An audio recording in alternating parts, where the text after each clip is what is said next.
99% of all crypto holders will lose money in this cycle. Well, actually, statistically, the real number is 8% of people will only walk out with around $20,000 or less. About 91% of people will walk out with the same amount of money they put in or less, as in they lost money. Only 1% of people will walk out of this crypto space with any sort of sizable gains over $20,000. This also includes whales with multi-million-dollar portfolios. This industry is a massive waste of potential for a lot of us trying to escape our 9 to 5 matrix grind. And so I want this video to be a beacon for you, to allow you to do the things I will mention so you can be in that 1%, and not just in the 1%, but in the fraction of that make hundreds of thousands of dollars. I'm doing this with my own portfolio, and I've spent many, many hours making this video to ensure the key points are addressed to allow you to escape it. Now, believe it or not, people aren't losing this sort of crazy potential from buying crappy altcoins. People are losing this potential, guys, from not doing the things I say today. It's things that seem boring to you, and chances are probably will, especially if you aren't in the sort of financial space, but it's the most important, as I've just said. See, the intrinsic problem with crypto is I think most people think of this as a get-rich-quick scheme. I'll just throw money into a bunch of altcoins, watch a few YouTube videos, and call it a day. Most people lack any sort of, pride in themselves and their hard-earned money to spend a few hours over the course of maybe a couple months organizing the things I'm going to mention to you today.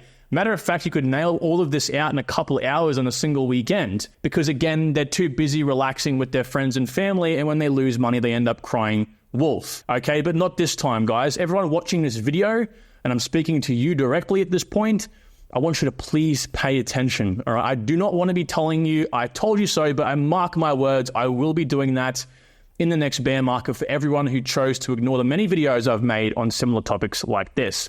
Here's the statistics from the last cycle, okay? Forbes has come out and said 14% of people had a loss. Oh, well, that's not 90%. What are you talking about? Well, hang on a second.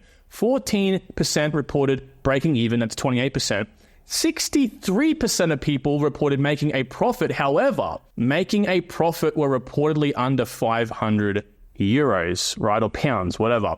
8% of owners reported profits in excess of £12,500 or euros, which pretty much is about $20,000 or so, at least in my currency, okay? Probably USD about $17,000. So we're talking about 1% of people who really make massive amounts of money in this cycle. And that, of course, is, I think, what we're all trying to aim for here. So I want you to pay attention and use this time as educational as well as, entertainment. So let's use this time now to switch the tide in our favor and actually be in that pretty much 0.1% of people who really make that type of, wealth. So the first thing we're going to do here is look at structuring this in order of what is the most relevant to you at this current time. Remember, guys, the crypto market right now is a perfect time for us to begin doing something like what we're going to show you today, because we aren't at a time where, prices are soaring and, buying altcoins are up, 2-3x from where they are today, which means multiples are going to be a lot more reduced. So now, again, is a very important time to do this. I can't stress it enough. I really don't know how much more I can say it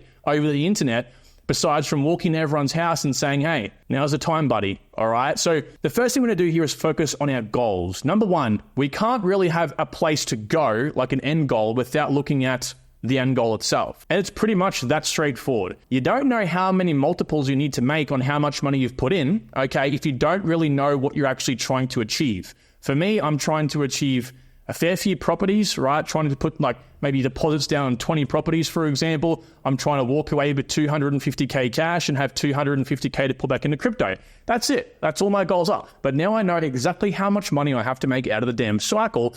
And depending on how much money I put in requires the multiples. If you put in 1K looking for a 30X, okay, maybe 30K is to buy a new car, for example. Well, then you know what you need. You're not going to be greedy. And when prices start going up, you're not going to say to yourself, well, I've hit my 30K now all of a sudden. So you know what? I'm going to keep going up and up and up and up. No, you're not going to do that. That's what greedy people do who don't actually have that theoretical ceiling in place where they then take their profit over here. If you don't do this, I'm telling you, greed will set in and you 100%, once you see this happen, will let it continue to the upside.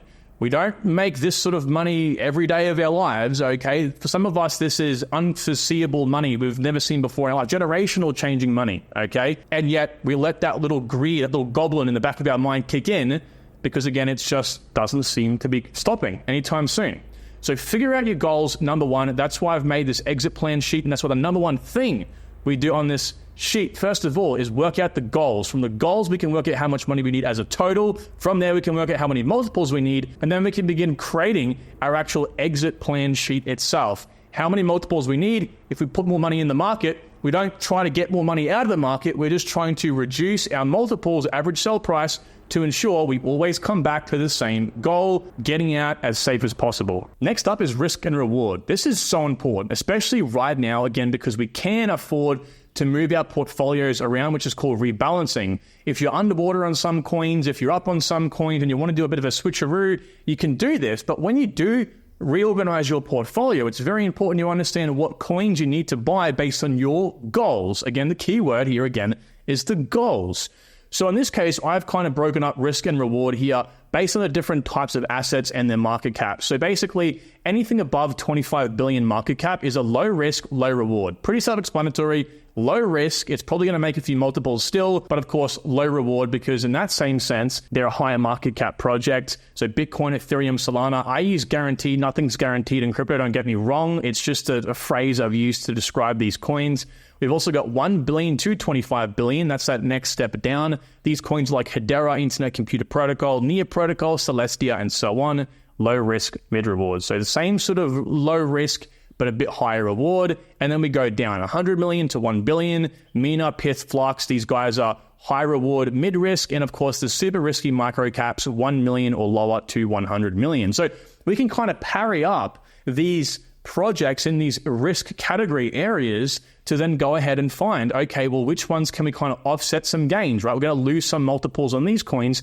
Can we make it up with these coins? And if you actually have a look at my portfolio, I'm not going to share it here. I've got it all available on the private community for everyone to see over there. But if you have a look at my portfolio, the way I've structured some of these coins is, again, I have low cap projects that do have higher multiples and larger cap projects with less multiples. I want to have secured gains. I want to make money in the cycle, but I also want to be somewhat exposed to some of the more high multiples to offset that. So they kind of work in tandem, safe, risky, and they kind of work hand in hand. An example of a portfolio here might be 5% in that low risk. So you might have 5% in Bitcoin, Ethereum, Cardano, Solana, 25% in the sort of low risk but higher reward, right? So that mid reward section. Then you might have a good chunk, 60% or so in that sort of mid-risk, high reward. This is a very common portfolio I see amongst a lot of people in the community, which is, I believe, a very strong diversification. And then we also have about 10% in the very, very low-risk projects, again, to pretty much make up for the loss in gains from these mainly two areas over here, okay? But again, these will have a reduced reward, so that's what this is used to make up for that. So again, nice duality. Now, I understand if you are new to crypto, it might be a bit daunting for you to go ahead and do something like that yourself, but it's very simple, right? Spend, again, a couple hours on the weekend, like it isn't rocket science, and put your mind to work, all right? Put off that gathering with the friends. I know it might be a little bit hard. It's tough love I'm talking about here, but I do have your best interests at heart. And sit on the computer, get a pen, get a piece of paper, and just write next to each coin, what's the current market cap, what's the risk on it, and what's the reward you're looking for. If that coin won't hit your ROI goals, right, risk and reward in that sense as well, it might be worth changing. I'm not saying to do that non-financial advice, but these are the sort of things you have to think about. And that's what we like to do in the private community. Again, guys, I'm not trying to sit here and push you to the private community. I bring it up a lot because it's a damn good product. I seriously am here to help, okay? Even if you're in there for 1 month, it's going to be so much better for you to have peace of mind knowing that you're as best prepared as you possibly can be at a time right now. Now, a lot of people, and this is a very big concern of mine, don't still understand how crypto works on a pump level. What I mean by this is narratives. You know, projects don't all just pump with Bitcoin, guys. If Bitcoin went up tomorrow, 1,000% gain, okay, and then came down the next day, right? Altcoins aren't just going to all move up at that same time. You know, we might have gaming then in the next 3 months to have its all-time high. Like, projects and narratives move up at different times. When I put out price predictions for a whole bunch of coins, I have people commonly come to me saying, Kyron, the market cap for all these coins hitting these levels would be like $20-30 trillion. But no, again, they have their periods in time. Like this chart right here represents that very, very well. Each of these colored lines is a different narrative. There's a whole lot more narratives to this list. Obviously, I'm going to show here, but they all happen at different times. You can see here, some pump over here, some pump over here, some pump over here. I mean, they all happen off from one another. Okay, so when we're looking to actually get out of our coins for this cycle, just remember, look at the overall market like Bitcoin and Ethereum as a general sentiment, right? Where positive or negative, where we're going, but look for your individual altcoin sell levels. They will all have this sort of explosive pump in that narrative at the same time, like we can see here with Cardano and Bitcoin in the last cycle. Bitcoin's all-time high was over here, whereas ADA's happened over here with all other layer 1 projects. Look at any other layer 1 project. They all pumped at the same time as Cardano over here. Why? Again, its narrative pump happened. If you were waiting for Bitcoin to have an all-time high and you didn't sell, even if your sell levels hit ADA over here, right, you would have ended up holding way down here, probably went, oh no, ADA will go higher because the market's going to go to $100,000 and blah, blah, blah, right? All these influencer lies that come out, and you would have ended up holding your tokens. I guarantee that happened to a lot of you, and I know that for a fact, all right? Unfortunately, happened to myself as well on some of those coins in the last cycle. So what we're trying to do here is leverage this narrative idea, which again is pretty much fact at this point, and we're trying to kind of compound them in our portfolio. So buy altcoins not all in the same narrative, buy ones that are spread across different powerful narratives. And this way, if you have the smarts and the time, not for everyone, you can of course play into the compounding plan, which is selling one coin that has its narrative pump, then buying back down here. And there's, having the narrative 2, maybe that's AI, pump, and then, compounding into each narrative. Or again, it just allows your whole portfolio to move up somewhat synergistically. The next thing I want to discuss is quickly rebalancing here, guys. Rebalancing, again, pretty much is what we're doing essentially, except pretty much in this case, I'm talking about possibly looking to exit positions. Now, I don't recommend this for everyone because you may have a really good entry level in a coin, but exiting the weak coins of the cycle. Now, it might be a little bit too soon and hard to tell if a coin won't be performing well for this cycle if you are a beginner. Okay, so don't panic. But I've gone ahead and done this with my own portfolio many, many months ago, identified and made this all public that there are a select amount of coins here, a select few coins that aren't performing well for the cycle, haven't reacted, and based on my own analysis of the market, that they won't perform well over the cycle. Okay, I'm not going to announce what they are in this video because I don't want to scare some of you people without adding context, but there are definitely projects out there that are at this current time possibly worth getting out of. Again, the biggest contingency in this case is having a great entry level. Entry levels mean everything. If you have a good entry level, you can hold even a mediocre coin because they probably will get the multiples you need. Of course, so long as the multiples you need are realistic. It's the same adage, right? If you're trying to buy Solana, for example, at $500 and the price prediction is $600 and you want a 5 or a 10x, it's not going to happen.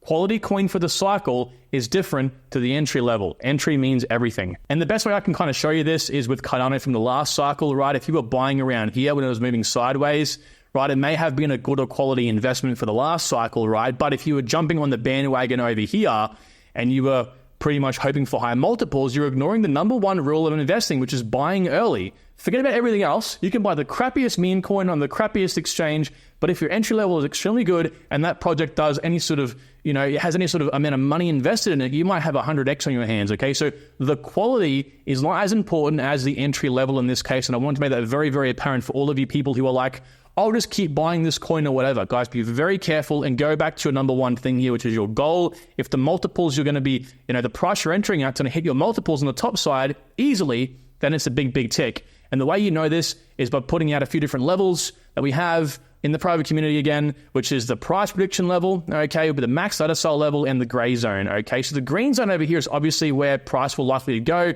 The price prediction is the price prediction. That's what I would have had in the last cycle for Cardano being $2, all right? Price can go above that price prediction, sure, but that's the level in which it's most likely to go to on the high side in a wick. You don't kind of want to be, putting all your hedge into the price, going to the price prediction level and staying there. The max ladder sell level in this sort of reddish more color here is the level in which you can realistically exit out of if you're looking at a ladder sell strategy, right? So that means you'll have to sell some levels above, but this is the red zone because again, you don't want to count on the price going to this level. The gray zone here is about 10% beneath the red zone, which again, you can get away with, but it's entering that sort of murky area.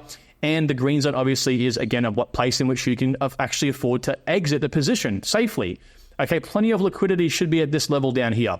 Now, in the case of HBAR is a prime example of this, okay? What I'm doing with my own portfolio is I expect HBAR to go to $2, maybe a bit less, but around $2. Now, the red zone is from $1.50 to $2. That's 25% down. The gray zone ends at $1.35. And so we can sell anywhere in the green zone. I'm pretty confident in that. Now, I'm actually exiting at 55 cents. So this line over here, plenty of liquidity should be here. Matter of fact, this is an all-time high, basically. Now, if you're like, Kyron, why are you selling so far lower when you're like telling everyone it's going to go higher? Well, it's very simple. I'm just trying to achieve my goal. And fortunately, with the breakup of my portfolio, I have the ability to reduce the actual multiples on each of my coins to low. I'm getting my goal and I'm out of the market. I'm not going to be like, well, just because HBAR can go higher, I want to push it higher. That's called being greedy. I just want to achieve what I set out to achieve in the market, which is, again, that goal, the end money goal. So guys, I hope you take this all on board and I hope you take this seriously, because I'm going to keep making videos on these topics. I feel like people aren't listening.